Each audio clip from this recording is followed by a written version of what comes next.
ರಾಜ್ಯದ ಜನತೆಗೆ ನಮಸ್ಕಾರ. ನಮ್ಮ ನ್ಯೂಸ್ ಕನ್ನಡ ಚಾನಲ್ಗೆ ಸ್ವಾಗತ. ಸ್ವಂತ ಮನೆ ಕಟ್ಟಿಕೊಳ್ಳಲು ಸರ್ಕಾರದಿಂದ 6.5 ಲಕ್ಷ ರೂಪಾಯಿ ಸಹಾಯಧನ ನೀಡಲಾಗುವುದು. ಹೌದು, ರಾಜೀವ್ ಗಾಂಧಿ ವಸತಿ ನಿಗಮದಿಂದ ಅರ್ಜಿ ಆಹ್ವಾನಿಸಲಾಗಿದೆ. ಹೌದು, ಈ ಸುದ್ದಿಯ ಪೂರ್ಣ ವಿವರವನ್ನು ತಿಳಿಯಲು ಈ ವಿಡಿಯೋ ತಪ್ಪದೇ ಕೊನೆವರೆಗೆ ನೋಡಿ ಮತ್ತು ನಮ್ಮ ವಿಡಿಯೋ ಇಷ್ಟವಾದರೆ ಲೈಕ್ ಮಾಡಿ ಮತ್ತು ಶೇರ್ ಮಾಡಿ ಮತ್ತು ಇಂತಹ ಹೆಚ್ಚಿನ ಮಾಹಿತಿಯನ್ನು ತಿಳಿಯಲು ನಮ್ಮ ಚಾನಲನ್ನು ತಪ್ಪದೇ ಸಬ್ಸ್ಕ್ರೈಬ್ ಮಾಡಿ. ಸ್ವಂತ ಮನೆ ಕಟ್ಟಿಕೊಳ್ಳಲು ಸಾಧ್ಯವಾಗದ ಮತ್ತು ಆರ್ಥಿಕವಾಗಿ ದುರ್ಬಲವಾಗಿರುವವರಿಗೆ ಸರ್ಕಾರ ರಾಜೀವ್ ಗಾಂಧಿ ವಸತಿ ಯೋಜನೆಯಡಿ ಮನೆ ನಿರ್ಮಾಣಕ್ಕೆ ಸಹಾಯಧನ ನೀಡುತ್ತಿದೆ. ಹೌದು, ಈ ಯೋಜನೆಗೆ ಅರ್ಜಿ ಸಲ್ಲಿಸುವುದು ಹೇಗೆ ಮತ್ತು ಮುಖ್ಯ ದಾಖಲೆಗಳವು ಮತ್ತು ಅರ್ಹತೆ ಏನು, ಸಂಪೂರ್ಣ ಮಾಹಿತಿ ಈ ವಿಡಿಯೋದಲ್ಲಿ ನೋಡೋಣ ಬನ್ನಿ. ಪ್ರಧಾನ ಮಂತ್ರಿ ಆವಾಸ್ ಯೋಜನೆ ಮತ್ತು ರಾಜೀವ್ ಗಾಂಧಿ ವಸತಿ ಯೋಜನೆ ಅಡಿಯಲ್ಲಿ ಬಡವರಿಗೆ ಸ್ವಂತ ಮನೆ ಕಟ್ಟಿಕೊಳ್ಳಲು ಕೇಂದ್ರ ಸರ್ಕಾರ ಮತ್ತು ರಾಜ್ಯ ಸರ್ಕಾರಗಳು ಅರ್ಹ ಫಲಾನುಭವಿಗಳಿಗೆ ಒಟ್ಟು 6.5 ಲಕ್ಷ ರೂಪಾಯಿ ಸಹಾಯಧನ ನೀಡುತ್ತದೆ. ಅಂದರೆ ಒಂದು ಸಾಧಾರಣ ಮನೆಗೆ ನಿರ್ಮಾಣದ ಅಂದಾಜು ವೆಚ್ಚ ಅಂದರೆ 7.5 ಲಕ್ಷ ರೂಪಾಯಿ ಆಗುತ್ತದೆ. ಅದರಲ್ಲಿ ಕೇಂದ್ರ ಸರ್ಕಾರವು 3.5 ಲಕ್ಷ ರೂಪಾಯಿ ಮತ್ತು ರಾಜ್ಯ ಸರ್ಕಾರ 3 ಲಕ್ಷ ರೂಪಾಯಿ ಸಹಾಯಧನ ನೀಡಲಿದೆ. ಉಳಿದ 1 ಲಕ್ಷ ರೂಪಾಯಿಯನ್ನು ಫಲಾನುಭವಿಗಳೇ ಪಾವತಿಸಿದರೆ ಮನೆ ನಿರ್ಮಾಣವಾಗುತ್ತದೆ. ಹೌದು, ಅರ್ಜಿ ಸಲ್ಲಿಸಲು ಬೇಕಾಗುವ ಅಗತ್ಯವಾದ ದಾಖಲೆಗಳೆಂದರೆ ಆಧಾರ್ ಕಾರ್ಡ್, ಜಾತಿ ಮತ್ತು ಆದಾಯ ಪ್ರಮಾಣ ಪತ್ರ, ಬ್ಯಾಂಕ್ ಪಾಸ್ಬುಕ್ ಮತ್ತು ಆಧಾರ್ ಲಿಂಕ್ ಇರುವ ಮೊಬೈಲ್ ನಂಬರ್ ಬೇಕಾಗುತ್ತದೆ. ಈ ಯೋಜನೆಗೆ ಅರ್ಜಿಯನ್ನು ಸಲ್ಲಿಸಲು ಅರ್ಹರು ಯಾರೆಂದರೆ ಅರ್ಜಿ ಸಲ್ಲಿಸಲು ಅರ್ಜಿದಾರರು ಕಡ್ಡಾಯವಾಗಿ ಮಹಿಳೆಯಾಗಿರಬೇಕು ಅಥವಾ ವಿಶೇಷ ಚೇತನರು ಅಥವಾ ಮಾಜಿ ಯೋಧರಾಗಿರಬೇಕು.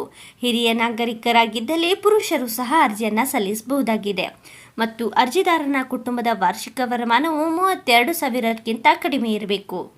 ಅರ್ಜಿದಾರನ ಹೆಸರಿನಲ್ಲಿ ಸ್ವಂತ ಖಾಲಿ ಜಾಗವಿದ್ದು ಖಾತೆ ಹೊಂದಿರಲೇಬೇಕು. ಈ ಯೋಜನೆಗೆ ಅರ್ಜಿ ಸಲ್ಲಿಸುವುದಕ್ಕಿಂತ ಮೊದಲು ಯಾವುದೇ ಬೇರೆ ರೀತಿಯ ಯೋಜನೆ ಅಥವಾ ವಸತಿ ಯೋಜನೆಯ ಸೌಲಭ್ಯವನ್ನು ಪಡೆದಿರಬಾರದು ಮತ್ತು ಪ್ರಧಾನ ಮಂತ್ರಿ ಆವಾಸ್ ಯೋಜನೆ ಸೌಲಭ್ಯ ಪಡೆಯಲು 2011ರ ಜನಗಣತಿ ಅಥವಾ ಸಾಮಾಜಿಕ ಆರ್ಥಿಕ ಪಟ್ಟಿಯಲ್ಲಿ ನಿಮ್ಮ ಹೆಸರು ಇರಲೇಬೇಕು. ಈ ಯೋಜನೆಗೆ ಅರ್ಜಿಯನ್ನು ಆನ್ಲೈನ್ ಮೂಲಕ ಸಲ್ಲಿಸುವುದು ಹೇಗೆಂದರೆ ಮೊದಲಿಗೆ ನೀವು ರಾಜೀವ್ ಗಾಂಧಿ ವಸತಿ ನಿಗಮ ನಿಯಮಿತ ವೆಬ್ಸೈಟ್ಗೆ ಹೋಗಬೇಕು. ಇಲ್ಲಿ ಆನ್ಲೈನ್ ಅರ್ಜಿ ಸಲ್ಲಿಕೆ ಮೇಲೆ ಆಯ್ಕೆ ಮಾಡಿ ನಂತರ ನಿಮಗೆ ಈ ರೀತಿಯಾಗಿ ಕಾಣುತ್ತದೆ. ಇಲ್ಲಿ ಜಿಲ್ಲೆಯ ಹೆಸರು ಮತ್ತು ಪ್ರದೇಶವನ್ನು ಆಯ್ಕೆ ಮಾಡಿ. ಜಿಲ್ಲೆಯ ಹೆಸರು ಇದರಲ್ಲಿ ನಿಮ್ಮ ಯಾವ ಜಿಲ್ಲೆ ಎಂದು ಆಯ್ಕೆ ಮಾಡಿಕೊಳ್ಳಿ. ನಂತರ ಪ್ರದೇಶವನ್ನು ಗ್ರಾಮೀಣ ಅಥವಾ ನಗರವನ್ನು ಆಯ್ಕೆ ಮಾಡಿಕೊಳ್ಳಿ. ನಂತರ ನಿಮಗೆ ಮುಂದಿನ ಸ್ಟೆಪ್ ಕಾಣುತ್ತದೆ. ಇಲ್ಲಿ ಪಟ್ಟಣ, ವಾರ್ಡ್ ನಂಬರ್, ಪೂರ್ಣ ವಿಳಾಸ ಮತ್ತು ಪಿನ್ ಕೋಡ್ ಅನ್ನು ತುಂಬಿರಿ. ನಂತರ ಮುಂದುವರೆಸಿ ಮೇಲೆ ಕ್ಲಿಕ್ ಮಾಡಿದರೆ ನಿಮಗೆ ಈ ರೀತಿಯಾಗಿ ಕಾಣುತ್ತದೆ. ಇಲ್ಲಿ ನೀವು ಆಧಾರ್ ಸಂಖ್ಯೆ ನಮೂದಿಸಬೇಕು ಮತ್ತು ಆಧಾರ್ ಕಾರ್ಡ್ನಲ್ಲಿರುವ ಹೆಸರನ್ನು ನಮೂದಿಸಬೇಕು. ನಮೂದಿಸಿ ಮುಂದುವರಿಸಿ ಮೇಲೆ ಕ್ಲಿಕ್ ಮಾಡಿದರೆ ಬಳಿಕ ರೇಷನ್ ಕಾರ್ಡ್ ನಂಬರ್ ನಮೂದಿಸಬೇಕು. ಆಗ ಪಡಿತರ ಚೀಟಿಯಲ್ಲಿರುವ ಕುಟುಂಬ ಸದಸ್ಯರ ವಿವರಗಳು ಕಾಣಿಸಿಕೊಳ್ಳುತ್ತವೆ. ಯಾವ ಸದಸ್ಯರ ಹೆಸರಿನಲ್ಲಿ ಅರ್ಜಿ ಸಲ್ಲಿಸಬೇಕು ಎಂಬುದನ್ನು ಆ ಹೆಸರಿನ ಮುಂದೆ ಇರುವ ಚೆಕ್ ಬಾಕ್ಸ್ ಅನ್ನು ಆಯ್ಕೆ ಮಾಡಿ ಅರ್ಜಿದಾರನ ಸ್ವವಿವರವನ್ನು ನಮೂದಿಸಬೇಕು. ಮುಂದುವರಿಸಿರಿ ಎಂಬ ಆಪ್ಷನ್ ಮೇಲೆ ಕ್ಲಿಕ್ ಮಾಡಿದರೆ ಬಳಿಕ ಅರ್ಜಿದಾರ ಜಾತಿ ಮತ್ತು ಆದಾಯ ಪತ್ರದ ಆರ್ಡಿ ಸಂಖ್ಯೆಯನ್ನು ನಮೂದಿಸಬೇಕು. ಮುಖ್ಯವಾದ ಮಾಹಿತಿ ಏನೆಂದರೆ ಈ ಯೋಜನೆಗೆ ಅರ್ಜಿ ಸಲ್ಲಿಸಲು ಅರ್ಜಿದಾರನ ವಾರ್ಷಿಕ ಆದಾಯವು 3 ಲಕ್ಷಕ್ಕಿಂತ ಕಡಿಮೆ ಇರಬೇಕು. ಇಂಥವರು ಮಾತ್ರ ಈ ಯೋಜನೆಗೆ ಅರ್ಜಿಯನ್ನು ಸಲ್ಲಿಸಲು ಅರ್ಹರಾಗಿರುತ್ತಾರೆ. ಅರ್ಜಿ ಸಲ್ಲಿಸುವ ಅರ್ಜಿದಾರನು ಯಾವುದೇ ಮೀಸಲಾತಿಯಲ್ಲಿ ಅರ್ಜಿ ಸಲ್ಲಿಸಲು ಇಚ್ಛಿಸಿದ್ದಲ್ಲಿ ಪೂರಕ ಮಾಹಿತಿಯನ್ನು ನಮೂದಿಸುವುದು ಕಡ್ಡಾಯವಾಗಿದೆ. ಅರ್ಜಿದಾರನ ಉದ್ಯೋಗ ಸ್ಥಿತಿಯನ್ನು ಆಯ್ಕೆ ಮಾಡಿ ಸೇವ್ ಬಟನ್ ಮೇಲೆ ಕ್ಲಿಕ್ ಮಾಡಬೇಕು.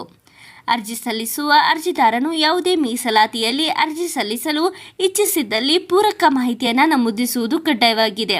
ಅರ್ಜಿದಾರನ ಉದ್ಯೋಗ ಸ್ಥಿತಿಯನ್ನು ಆಯ್ಕೆ ಮಾಡಿ ಸೇವ್ ಬಟನ್ ಮೇಲೆ ಕ್ಲಿಕ್ ಮಾಡಿ. ಅರ್ಜಿಯನ್ನು ಸೇವ್ ಮಾಡಿದ ಮೇಲೆ ಅರ್ಜಿದಾರರು ಅರ್ಜಿಯಲ್ಲಿ ನಮೂದಿಸಿದ ಮೊಬೈಲ್ ಸಂಖ್ಯೆಗೆ OTP ಬರುತ್ತದೆ. ಅದನ್ನು ನಮೂದಿಸಿ ಮುಂದುವರಿಯಿರಿ. OTP ನಮೂದಿಸಿದ ನಂತರ ಆನ್ಲೈನ್ ಪೇಮೆಂಟ್ಗೆ ಅಥವಾ ಚಲನ್ ಪುಟ ತೆರೆಯುತ್ತದೆ. ಅರ್ಜಿದಾರರ ಅರ್ಜಿಯ ಸ್ಥಿತಿ ಬಗ್ಗೆ ರಾಜೀವ್ ಗಾಂಧಿ ವಸತಿ ನಿಗಮದಿಂದ ಸಂದೇಶವನ್ನು ಅರ್ಜಿದಾರರ ಮೊಬೈಲ್ ಸಂಖ್ಯೆಗೆ ರವಾನಿಸಲಾಗುತ್ತದೆ. ಆ ಮೊಬೈಲ್ ಸಂಖ್ಯೆಗೆ ಸಂದೇಶ ಬಂದರೆ ನಿಮ್ಮ ಅರ್ಜಿಯು ಪೂರ್ಣಗೊಂಡಿದೆ ಎಂದು ಅರ್ಥ. ನಮ್ಮ ಈ ವಿಡಿಯೋ ಪೂರ್ಣವಾಗಿ ನೋಡಿದ್ದಕ್ಕೆ ಧನ್ಯವಾದ ಮತ್ತು ನೀವು ಇನ್ನೂ ಆದರೂ ನಮ್ಮ ಚಾನಲನ್ನು ಸಬ್ಸ್ಕ್ರೈಬ್ ಮಾಡಿಲ್ಲವೆಂದರೆ ಈ ಕೂಡಲೇ ಸಬ್ಸ್ಕ್ರೈಬ್ ಮಾಡಿ. ನಾವು ಈ ಚಾನಲ್ನ ಮುಖಾಂತರ ಹೊಸ ಯೋಜನೆಗಳನ್ನು ಹೇಳುತ್ತೇವೆ ಮತ್ತು ನಮ್ಮ ಈ ಒಂದು ಮಾಹಿತಿ ನಿಮಗೆ ಇಷ್ಟವಾಗಿದ್ದಲ್ಲಿ ನಿಮ್ಮ ಸ್ನೇಹಿತರೊಂದಿಗೆ ಹಂಚಿಕೊಳ್ಳಿ. ಧನ್ಯವಾದ.